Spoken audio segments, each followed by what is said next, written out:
In this video, I'm going to show you exactly how to clip in Inkscape, so you can cut images into shapes, create clean cutouts, and design much more precise graphics.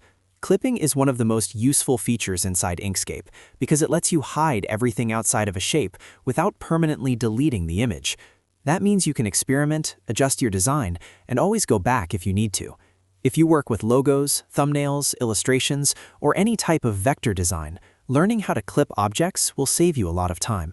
I'll walk you through the full process step by step, so even if you're completely new to Inkscape, you can follow along easily.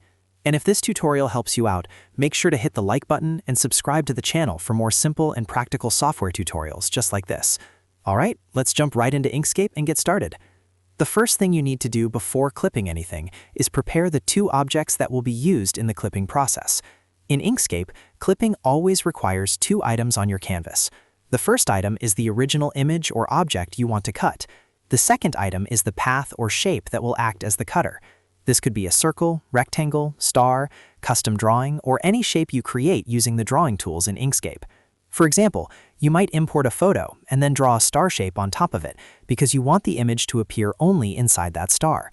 Once you have both of these objects on the canvas, the most important thing to check is the layering order. The shape that will act as the clipping path must be placed above the image. If the path is behind the image, the clip will not work correctly. To fix the order, simply click on the path you drew and press the Home key on your keyboard. This brings the selected object to the front layer in Inkscape. After doing that, position the shape exactly where you want the cut to happen.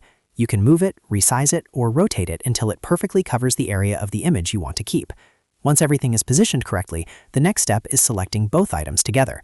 This tells Inkscape which object will act as the cutter and which object will be clipped. Start by clicking on the path or shape that you created. Then hold the Shift key on your keyboard and click on the image behind it. When both objects are selected, you'll see dashed selection lines around them.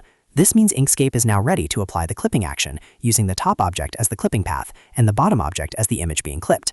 Now it's time to apply the actual clip. In many versions of Inkscape, there is a quick keyboard shortcut that makes this very fast. With both objects selected, simply press Ctrl and M on your keyboard. Instantly, you'll see the image get clipped to the shape that was placed on top. Everything outside the path becomes hidden, leaving only the part of the image that fits inside that shape visible on your canvas. If you prefer using the menu instead of a shortcut, you can also do the same thing by going to the top menu, clicking Object, then going to Clip and selecting Set Clip. Both methods perform the exact same action, so you can use whichever one feels easier for you. Sometimes after applying a clip, you may notice the cutout isn't positioned perfectly, or you may decide you want to edit the image again. The good news is that clipping in Inkscape is completely reversible. You don't have to start over or re-import your image. To undo the clipping, select the clipped object and press Alt and M on your keyboard. This releases the clip and restores the original image along with the clipping shape.